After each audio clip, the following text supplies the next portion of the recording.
welcome to Raising the Standards. Jacoby with you with my partner, Bill Wolverton. Hello, Bill. Good morning.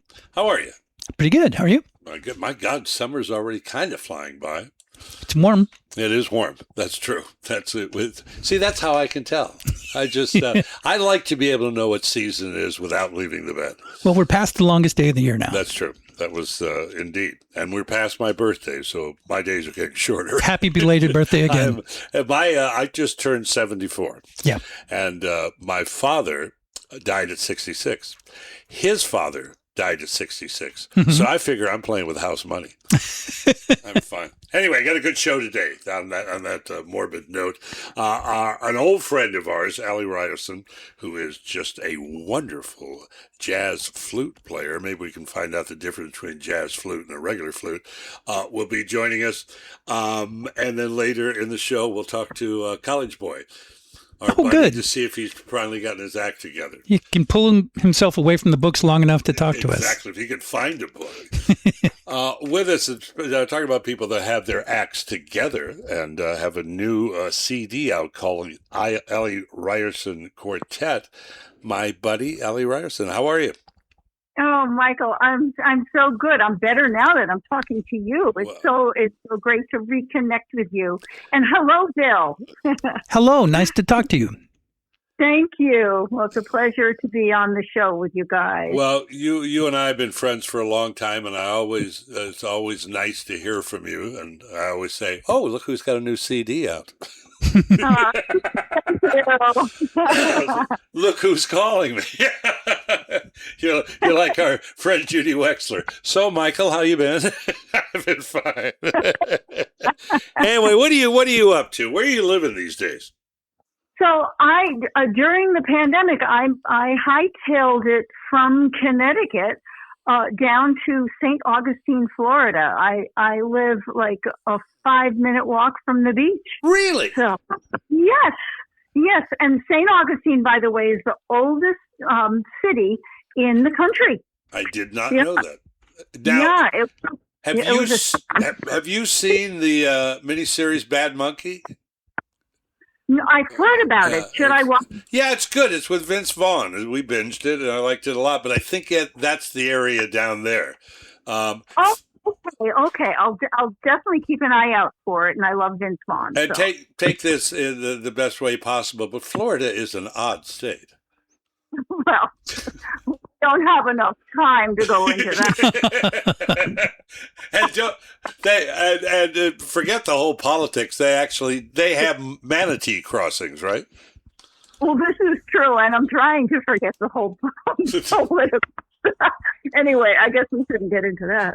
No, that's why we have Paula West on the air, so we can go, because we'll get an earful of that.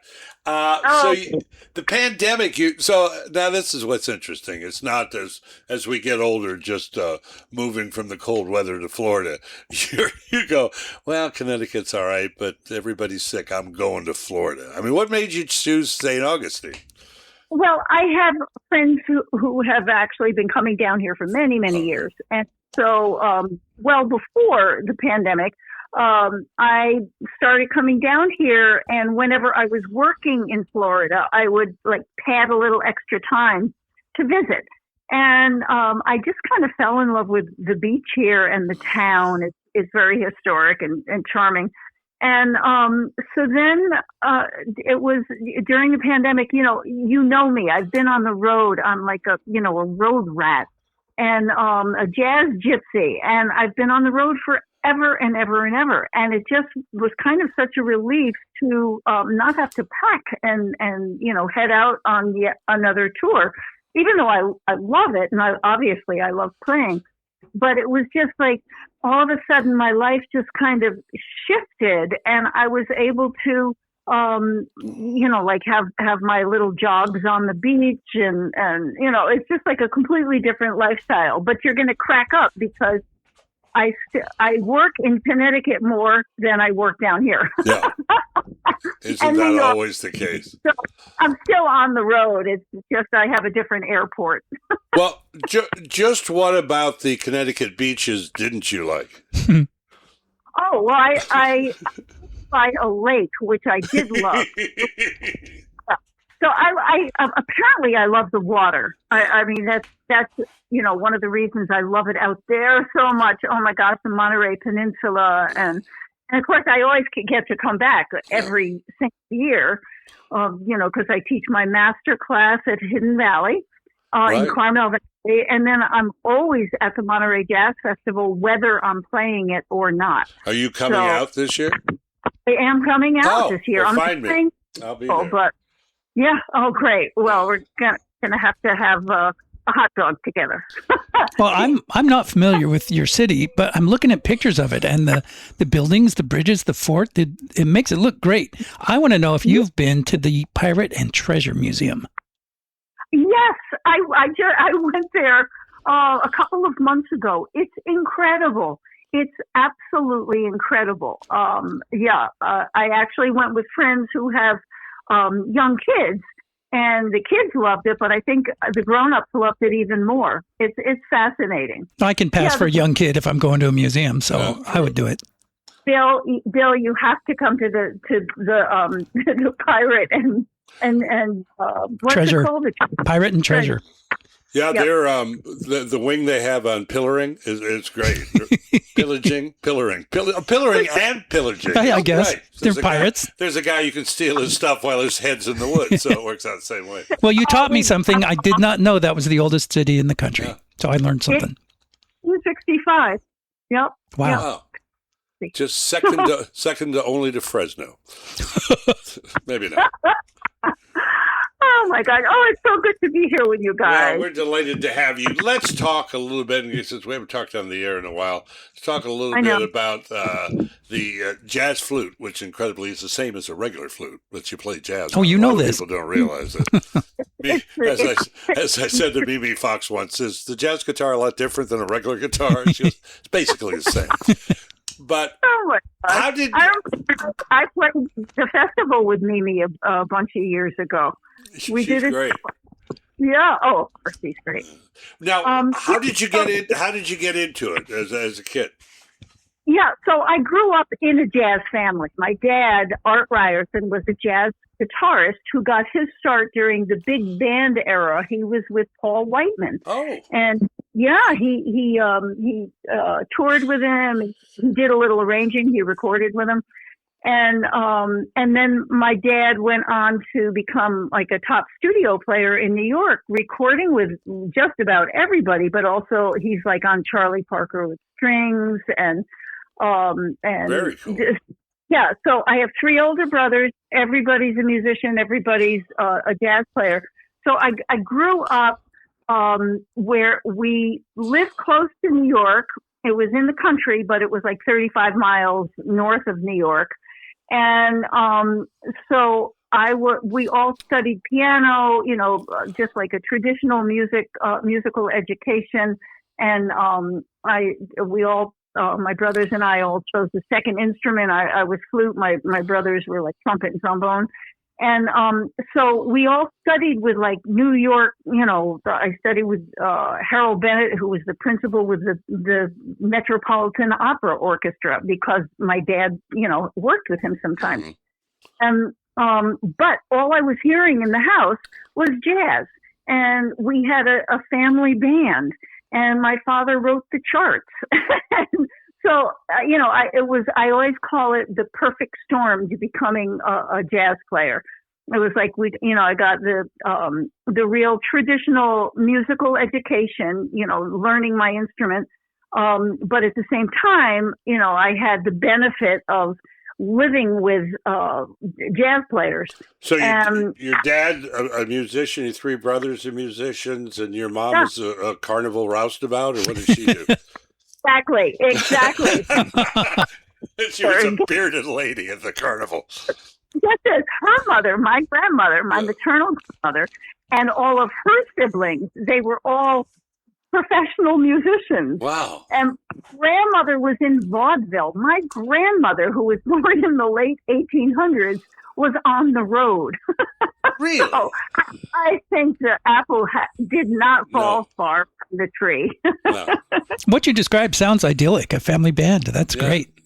Oh my gosh, it was incredible. It's really true, Bill. Yeah. It was great. We actually, the Ryerson Family Band, we actually played the 1964 World's Fair that was in New York. Really? And yes, we performed there. And that was the year. Here's some strange trivia. That not the year the Pietà had been loaned from the Louvre to New York, and didn't somebody hit it with a hammer or something? That part, I don't remember the hammer part. I stood online with my mother, and we viewed the Pietà. Yeah. You just brought back a memory for me. Thank you, Michael. Well, oh my gosh, same year. I love, Aly, the idea of a family band as opposed to band a family, which would take us back to politics. You wonder how I even can get on an airplane these days. Oh, God. So, is St. Augustine a good jazz town? A lot of clubs?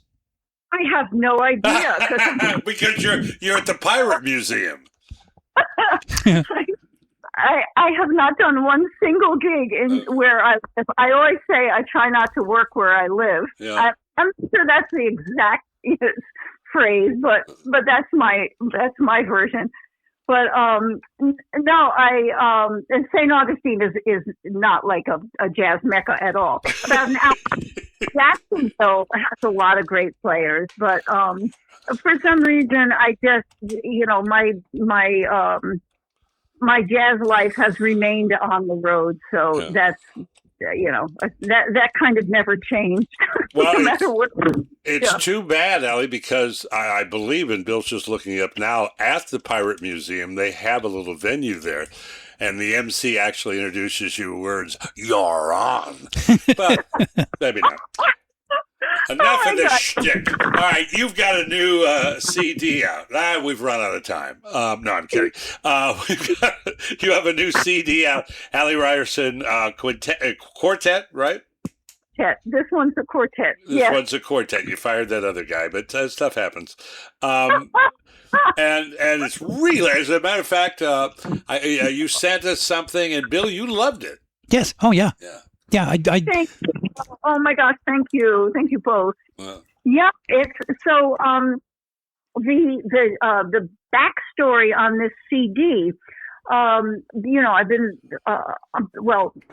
working forever. I mean, well over 50 years. I try not to do the math. And on the road for over 50 years, and have played with a million musicians, and I basically love all of them. But there was that one. I was just gonna say, you obviously never worked with Buddy Rich. Oh my God, no, I never did. This is true. But anyway, so the last couple of years, I started working kind of regularly with this particular rhythm section. I've known them all for many, many years. But what happened was during the pandemic, when everything came to a halt, and including teaching, and I teach online. I don't teach at a school, but I have like these online classes with a platform called Lesson Face, and they were ahead of the curve with teaching music on Zoom and everything. And so what I started doing, trying to figure out what would be the most effective and kind of interesting way to teach, like 20 students who are online, some in Japan, some in California, some in Canada, wherever. So what I started doing was composing jazz solos on jazz standards. Oh, perfect for this show. Clever. Yeah, and so it turned into a whole thing.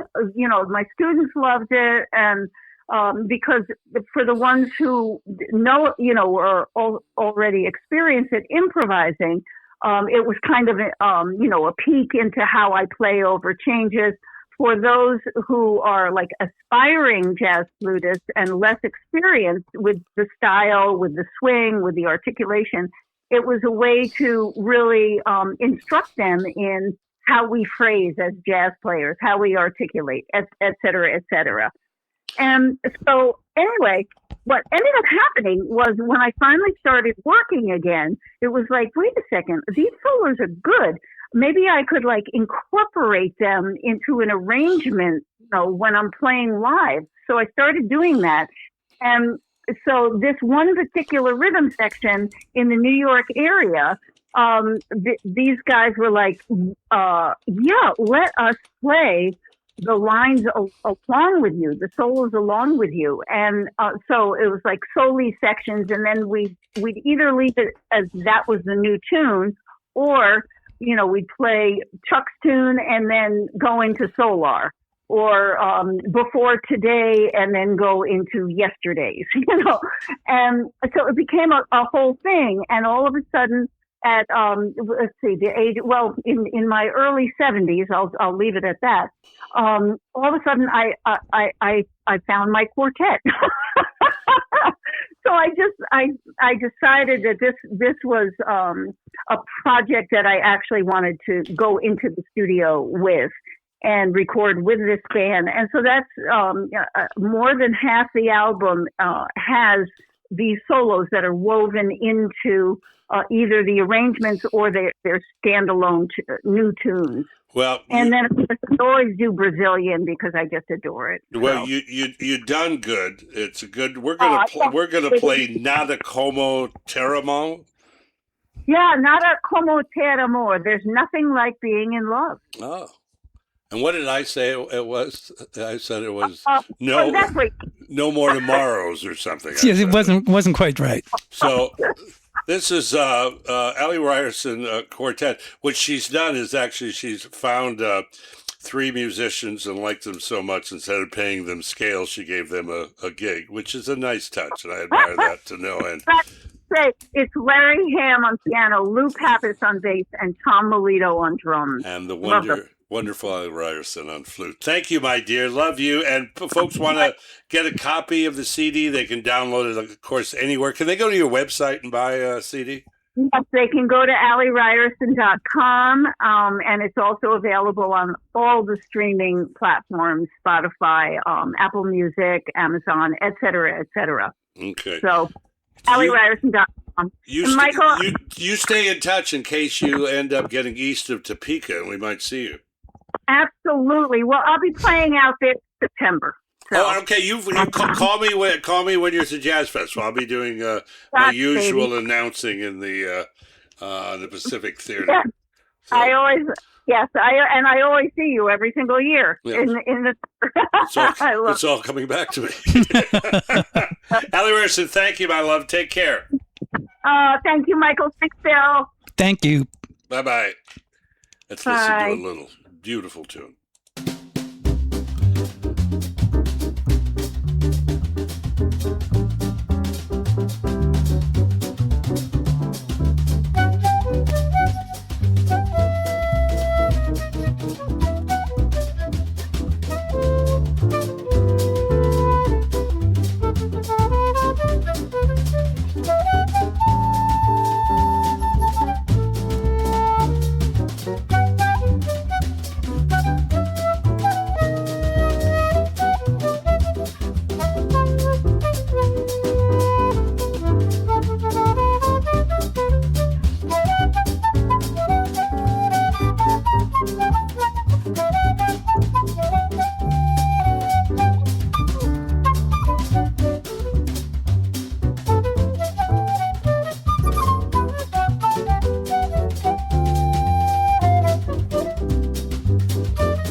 Calling Tyler Marshall, mobile.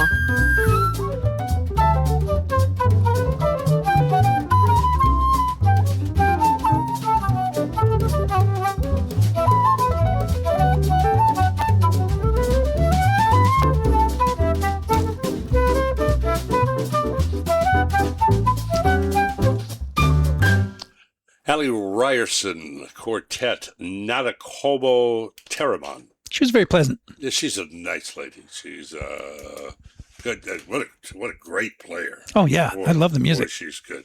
And what does that mean again? There's nothing like being in love. Nothing like being in love? Yeah. All right.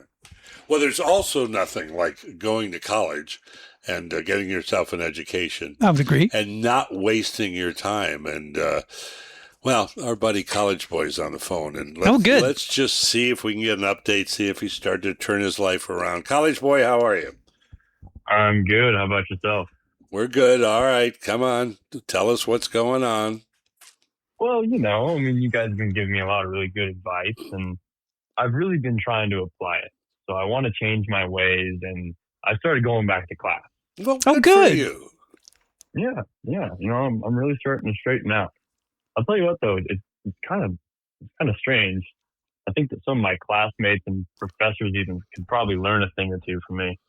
I went in and it was a ghost town. I mean, I'm serious. I just saw them at the graduation parties as well. Oh, and no one was there. hang on a second. You realize you had graduation a couple weeks ago, right? Well, yeah. Yeah. Well, do you understand the concept? There's no summer school, so there's not anybody there. Did you realize that the parking was really easy? Yeah, I had my pick of the lot. And your homework load was pretty light, I'll bet. Oh, definitely. Yeah, they didn't want to load me up too much. Well, at least you're trying to make progress. What else are you doing that's advancing yourself? Well, you remember that power outage that we had, Yeah, right? when you had trouble with the margaritas, making margaritas for your guests that were the two guests that left that morning. Yeah, it was really a tragedy. Well, I fixed it. Oh, you fixed the problem? You quit dating strange guests? Well, no, I fixed the power outage problem. We're never going to have to worry about being out of a blender because I bought myself a generator. That is, that's good. That's forward thinking. It's better than a pedal blender.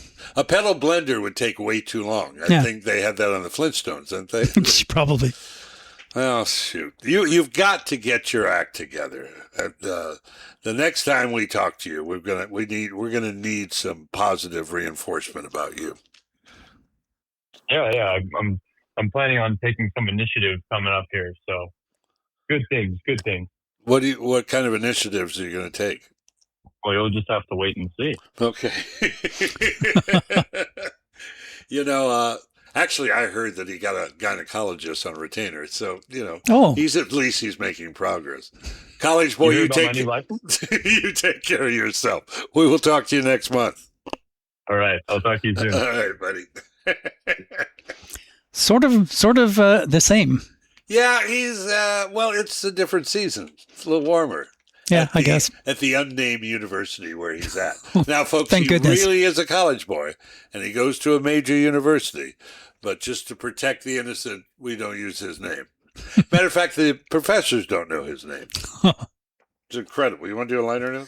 Yeah, we can do that. We could do that. All right. Let's see what we got. Today, we feature one of the great voices of jazz, along with two names synonymous with the Great American Songbook, Carmen McRae and Rodgers and Hart. I had Carmen at the short-lived Palo Alto Jazz Festival in the late 80s, produced by the legendary Herb Wong, my partner Gary Cavalli, and me. It was a very special few years. Sarah Vaughan, Joe Williams, Woody Herman, and Kenny Rankin, to name a few, stopped by during our brief run.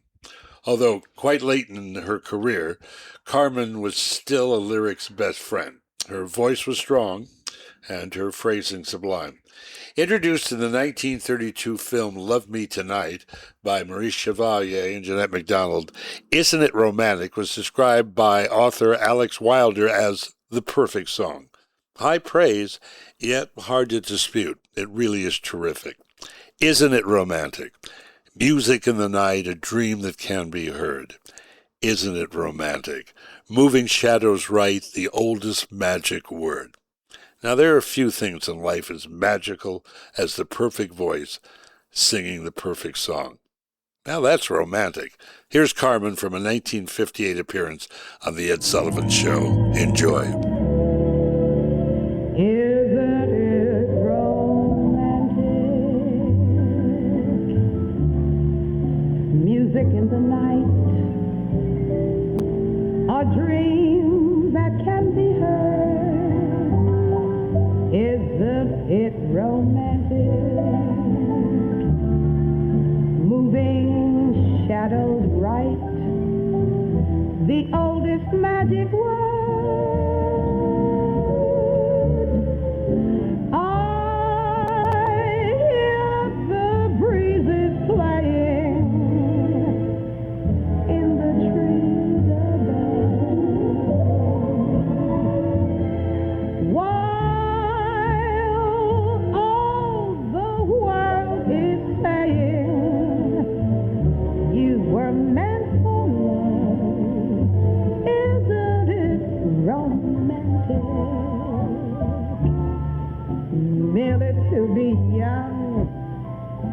Such a night like this, isn't it romantic? Every note that's sung is like a lover's kiss. Sweet symbols in the moonlight. Do you think that we could fall in love perchance? Isn't it romance?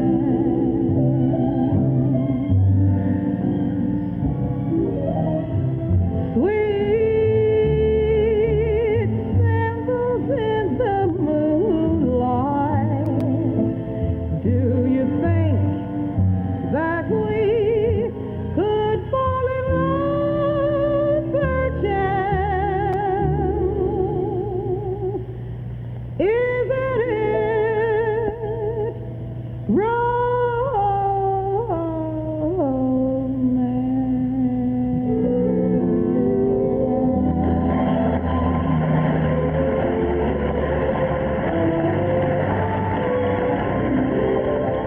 You know, when you think of Ed Sullivan and live acts, obviously the first one that comes to mind are the Beatles, but my God, did he have some great people. That's funny because when you said first thing that comes to mind, I thought of Elvis. Yeah, that's true. This is the first or second.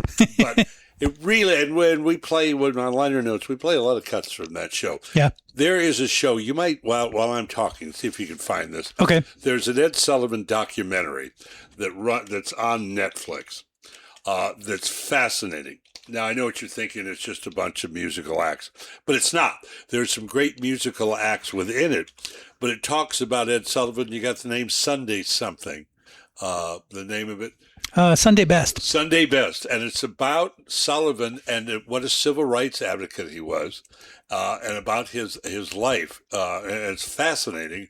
And if you get a chance, I highly recommend it. Oh, thanks for the tip. Yeah, he was quite a guy. Go ahead. I wonder if there's a reason for the theme, because first we had There's Nothing Like Being in Love, and then we had Isn't It Romantic? Mm-hmm. So I don't know, maybe your birthday a couple weeks back did that bring about some romantic or thoughts? 30 years ago. It's faded dreams. No, it's the older I get, I realize what's the important things in life are friendships and not possessions. Oh, well, good. That's a good lesson. Things, yeah. It's and normally comes to people that don't have a lot of possessions, I find. Well, I hope I've learned that lesson, but I need to clean out my mini storage, so I'm somewhere in between. Well, another metaphor with you. Yeah, well, I've learned the lesson. I just haven't taken it to heart. Mini storage for years. Anyway, good show. Big thank you to Aly Ryerson and to College Boy, who's making progress. You know how tough it is to find a gynecologist on Craigslist? I mean, he's doing all right. My perception was the progress was more sideways than forward. But at least he's moving. Yeah. He's like the elevators at Willy Wonka's. Yeah. They go diagonal, they go up and down sideways. It's amazing. Anyway, good show. Thanks to Aly and he. Thanks to you, Bill. It's always good seeing you. And we got an A train around? You know what? I'll bet we do. Wouldn't that be funny if we couldn't find it? That's right. The A train. Where? There it is. There it is. It stopped for a little breakfast somewhere. We're pretty close to a trestle here. We should know it's coming. That's true. As always, this show has been for Mark, for Georgiana, and for you. Until next time we meet and raise the standards, I'm Jacoby. I'll see you soon.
Should take a train. You get to where you're going in a hurry. Hurry, hurry, hurry. Now it's coming. Can't you hear the rails go humming? If you should miss the A train.